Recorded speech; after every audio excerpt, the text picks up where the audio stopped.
Belilah perusahaan yang memperkaya seluruh pemegang sahamnya dengan adil. Janganlah membeli perusahaan yang hanya memperkaya pejabat atau pemilik perusahaannya yang merangkap sebagai komisaris dan direksi.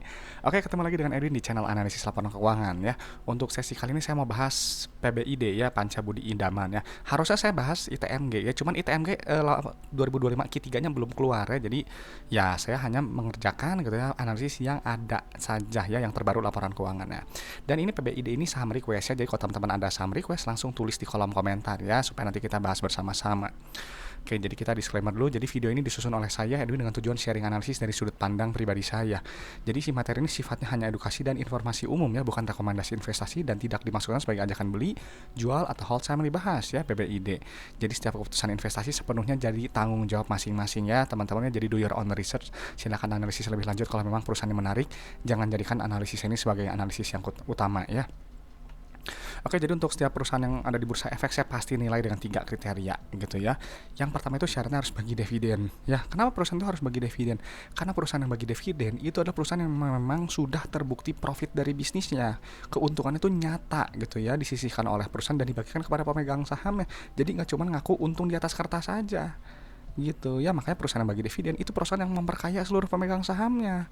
Kalau dia nggak bagi dividen, bisa jadi perusahaan tersebut hanya memperkaya pejabat atau owner perusahaannya yang merangkap sebagai komisaris dan direksi ya. Dan teman-teman tahu ya, top manajemen komisaris direksi gajinya ratusan juta setiap bulannya pasti masuk kantong. Jadi kalau mereka mengelolanya asal-asalan, nggak profesional, harga sahamnya turun terus, ya udah tenang lah, nggak usah peduli juga karena sudah nyaman, gaji besar, pasti tiap bulannya masuk kantong ya. Makanya teman-teman di awal memang harus hati-hati dalam memilih perusahaan ya. Dan perusahaan yang bagi dividen itu punya kondisi bisnis yang sehat ya. Jadi kalau kondisi bisnisnya nggak bagus gitu ya, rugi terus, arus kasnya susah, utangnya terlalu besar, ya perusahaan pasti akan survival dulu gitu ya, nggak akan bagi dividen. Maka kalau teman-teman udah tahu nih perusahaan bagi dividen rutin punya kondisi bisnis yang sehat bagus gitu ya, kondisi bisnisnya, pasti belinya itu di bawah nilai wajar ya. Jadi jangan beli pada saat over value ya, jangan beli di harga pucuk gitu ya, di harga yang super premium jangan. Nanti takutnya rawan koreksi. Kalau rawan koreksi ya nanti floating loss gitu ya, nunggu dijemput kapan kita nggak tahu ya. Maka teman-teman itu sebelum berinvestasi harus gunakan akal sehat Anda gitu ya. Jadi gunakan akal sehat Anda lah, betul ya. Jadi jangan FOMO, jangan ikut-ikutan orang ya, jangan mudah percaya rekomendasi, analis, berita, isu, rumor, dan juga jangan percaya kepada saya ya, jangan. Itu jadi teman-teman harus analisis sendiri, harus punya alasan yang kuat kenapa beli saham tersebut ya. Maka kenapa dalam investasi kita harus pegang prinsip ya, harus sabar dan orientasinya ya jangka panjang. Nggak bisa kita mengharapkan keuntungan itu yang besar sekali gitu dalam jangka pendek, nggak bisa ya. Dan memang kita harus fokusnya pada value. Jadi hitung dulu value-nya dengan metode valuasi yang teman-teman biasa gunakan, lalu tentukan entry price-nya ya. Nah, kenapa ini harus paham gitu? Karena harga saham pada akhirnya akan mencerminkan kinerja perusahaan dalam jangka panjang ya, nggak jangka pendek. Jadi kalau jangka pendek ya udah gitu ya, nggak akan ada hubungan harga dengan kinerja ya. Perusahaan yang buruk juga digoreng naik kan harganya gitu ya, mengundang banyak investor yang tertarik masuk gitu ya. Tapi kembali lagi, jangka panjang perusahaan yang buruk itu nanti juga turun lagi kan, faktanya begitu. Dan banyak meninggalkan banyak investor yang nyangkut di harga atas, dan akhirnya mereka trauma ya karena berinvestasi saham gitu. Jadi kita jangan jadi salah satunya. Dan untuk si PBID ini nanti kita bahas ya laporan keuangannya. Jadi apa ya namanya? Ya ini analisis laporan keuangan versi saya ya, dari sudut pandang saya yang saya biasa lakukan dari 2016 sampai sekarang. Jadi ini hanya sebagian kecil dari analisis fundamental ya, dan hanya menilai kinerja masa lalu ya sampai 2025 Q3. Jadi kalau kuartal berjalan Q4 sekarang sampai tahun-tahun ke depannya ya proyeksikan sendiri ya teman-teman ya. Silakan lakukan analisis yang kurang gitu ya, silakan hitung sendiri kira-kira ke depannya bakal bagus atau enggak ya. Dan sekali lagi kita hanya fokus di kinerja laporan keuangannya, bukan pada harga sahamnya. Jadi kalau memang buat saya penting ya untuk baca laporan keuangan, karena sih laporan keuangan itu nanti akan bercerita tentang kondisi perusahaannya ya. Jadi nanti datanya akan dipindahkan ke sini gitu, dan teman-teman ini bisa download ya, linknya ada di deskripsi video ya, passwordnya ALK Edwin ya. Oke, kita langsung aja ya ke analisis. Oke ya, ada out sedikit ya, saya memang ini enak ya, tenggorokannya udah enak nih, jadi udah gak batuk. Tadi cuma berapa 2 kali ya. Oke ya, ini PBID ya, ini satuannya ribu ya, kita pindahkan dulu, udah bener ya. Yang dicek itu adalah riwayat pembagian dividen ya pasti. Dan untuk riwayat pembagian dividennya si PBID ini, dia 3 tahun terakhir bagi dividen ya. Jadi ini perusahaan yang baik ya, 3 tahun terakhir ini stabil ya. Jadi ini menurut saya layak lah untuk lihat lebih lanjut. Dan menariknya ini di tahun 2020 gitu, tahun buku 2020 ketika pada saat corona dia bagi dividen ya. Jadi ini perusahaan stabil. Saya nggak tahu ini bisnisnya apa ya si Panca Budi ini, si PBID ini. Jadi teman-teman silahkan cari aja ya bisnisnya apa gitu. Jadi ini oke ya, dia bagus ya, dia bisa bagi dividen. selalu kita cek bagian kastara kasnya yang ini nilainya. Nah, kenapa kastara kas itu penting? Karena kastara kas ini adalah jumlah uang yang dimiliki perusahaan, jumlah uang yang ada di dalam dompet perusahaan. Punya fungsi uangnya itu untuk bayar operasional, ekspansi usaha, dan juga untuk bayar pinjaman ke bank. Jika nilai terlalu sedikit, ya nggak akan bisa bagi dividen, udah pasti ya. Kalau nilai terlalu sedikit, nggak bisa bayar operasional, nggak bisa ekspansi usaha gitu ya, dan juga nggak bisa bayar pinjaman atau bayar tadi bagi dividen ya. Jadi ya nilainya jangan terlalu sedikit ya, harus cukup, dan juga jangan terlalu besar. Kalau terlalu besar tanda tanya ya, kenapa perusahaan ini menumpuk kas terlalu besar, nggak efisien. Mendingan dinikmati aja oleh kita dengan ya tadi bagi dividen gitu ya, lebih besar, lebih sering, bayar ekspansi usaha, bayar pinjaman yang masih ada ya, supaya beban bunganya turun. Terus atau buyback saham aja ya, simpel, mengurangi jumlah saham beredar ya, supaya nanti EPS dan DPS itu nanti naik, dan akhirnya yang diuntungkan ya kita pemegang sahamnya.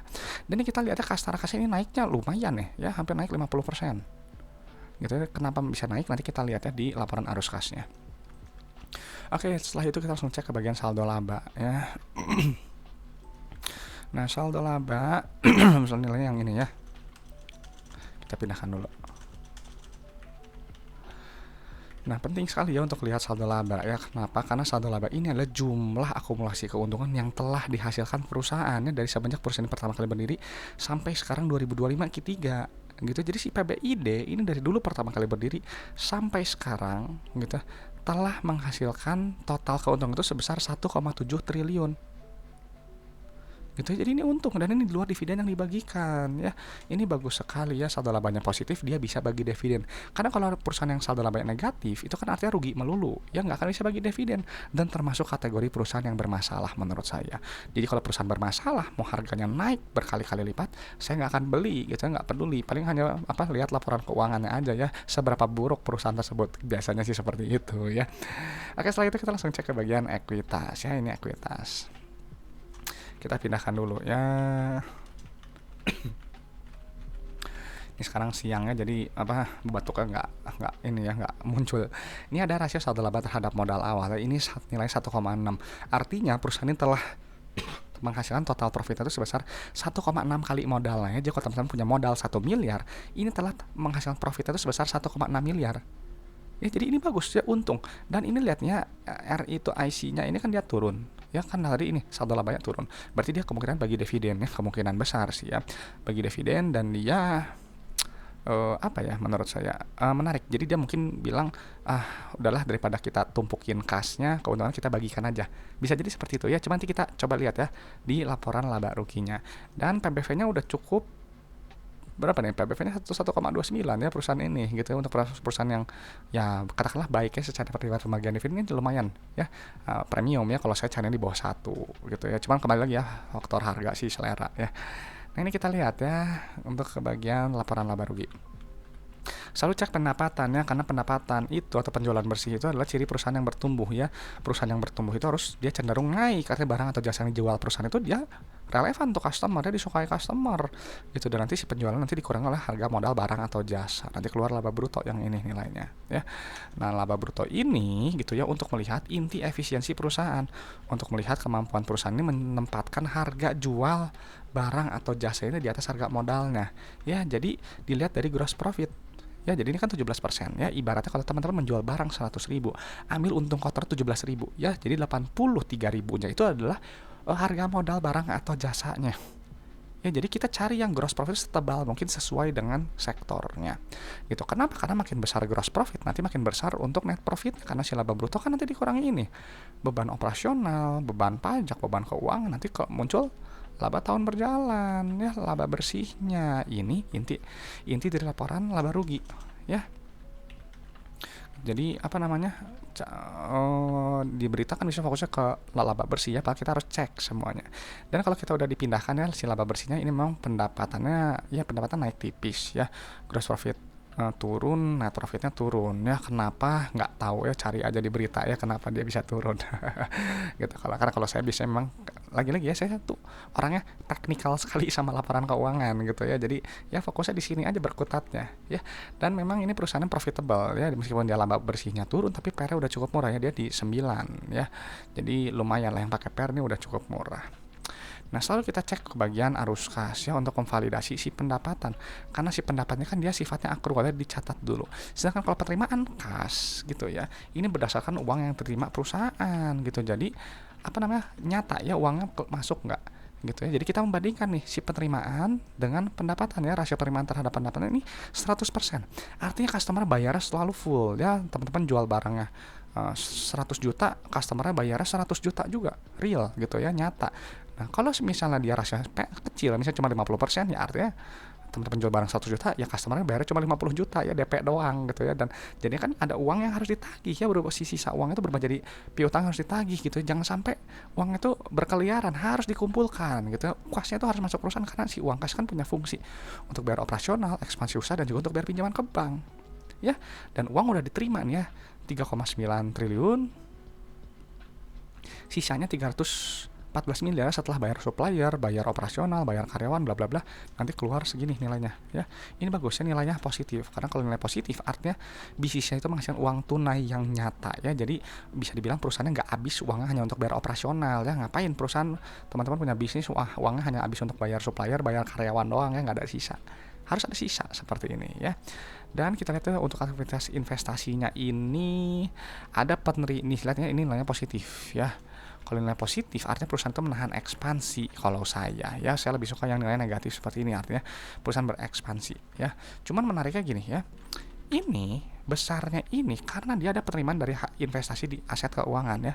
Berarti nggak tahu nih ini pencairan apa nih ya, karena dia ini nggak dicatat ya. Padahal lebih menarik perusahaan itu yang lebih, katakanlah lebih transparan tuh kalau dia menuliskannya di si catatan laporan keuangannya gitu. Ini kita nggak bisa tracking masalahnya, ini emang ngapain nih gitu ya. Cuma nggak apa-apa ya, jadi dia yaudah dia bisa cairin sesuatu dapat uang lebih ya.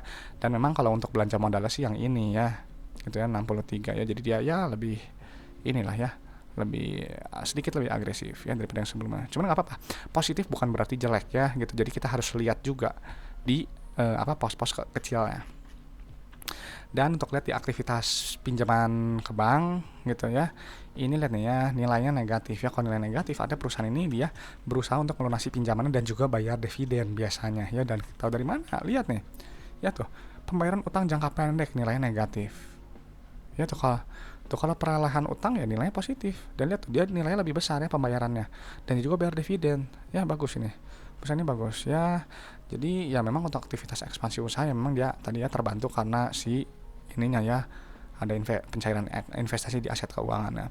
Cuman ya kembali lagi ya gitu ya, kalau misalnya itu mungkin nggak dicairkan ya bisa jadi mungkin agak sulit untuk bantu bayar dividen ya.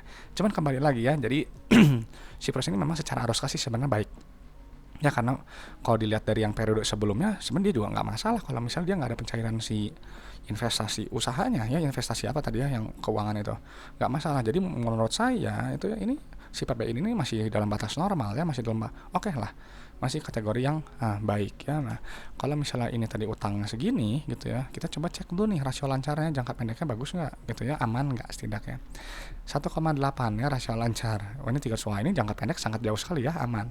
Uang kas 188 ya, kas rasio jangka pendeknya, utang bank 188 ini ya. Ya ini juga masih aman sih ya gitu ya, masih. Jadi untuk jangka pendek sih ini aman ya, relatif aman. Jangka panjang juga 465 iya aman ya. Untuk jangka pendek, jangka panjang aman ya, utangnya terkontrol. Cuman masalah harga aja ya, harganya agak premium ya. Oke, jadi kita udah pindahkan datanya si PBID. Jadi si PBID ini track recordnya bagus ya, perusahaan yang baik. Dia bagi dividennya rutinnya 3 tahun ke belakang, mantap gitu ya. Saldo labanya positif, telah menghasilkan total profit sebesar 1,6 kali modalnya ya, terbukti untung ya. Dan untuk perusahaan ini gitu ya, dia ya lebih premium ya harganya ya, 1,29 ya. Kalau saya cari yang di bawah 1, pernya sih udah cukup murah ya, udah 9. Dan secara pola arus kas tadi baik ya, meskipun ada catatan untuk diperhatikan di bagian investasi ya, dan juga dari di pendanaan ya, yang tadi kan adanya pencairan yang tadi ya, aset keuangan mungkin bisa dibilang untuk membantu membayar yang kekurangannya gitu ya, untuk bayar pinjaman atau nggak bayar dividen gitu. Maka dibantu dicairin juga supaya supaya kasnya nggak terlalu habis gitu ya. Jadi posisi kasnya dia cenderung ya stabil lah ya, ada kuat. Cuman kembali lagi ya, untuk ke depan nanti ini harus dicek juga ya per kuartal ya gitu. Jadi ya kerjaannya santai aja lah, cek aja 3 bulan sekali gitu ya. Karena kan yang sekarang berjalan ya kita nggak tahu gimana gitu ya. Oke, saya rasa itu aja untuk pendapat saya untuk PBID gitu ya. Semoga apa ya bermanfaat lah ya gitu ya. Nggak tahu nih teman-teman menarik nggak sih PBID gitu ya, coba kasih pendapatnya ya di kolom komentar gitu. Kalau misalnya menarik, nggak menarik, sharingkan gitu sama teman-teman yang lain. Dan kalau ada teman-teman yang punya request saham, langsung sampaikannya supaya nanti saya jadwalin. Kalau ada pertanyaan seputar investasi saham juga sampaikan aja ya, nanti akan saya jawab ya. Dan saya terbuka untuk kerjasama, collab, sponsornya silahkan teman-teman yang berminat bisa hubungi saya, ada di kontak saya ada di screen dan juga ada di deskripsi video. Oke teman-teman, itu aja sharing dari saya gitu ya. Semoga bermanfaat, semoga sharing dari sini bisa memperkaya pandangan teman-teman dalam menilai suatu perusahaan ya. Oke, saya Edwin dari channel Analisis Laporan Keuangan. Sampai jumpa di video-video berikutnya.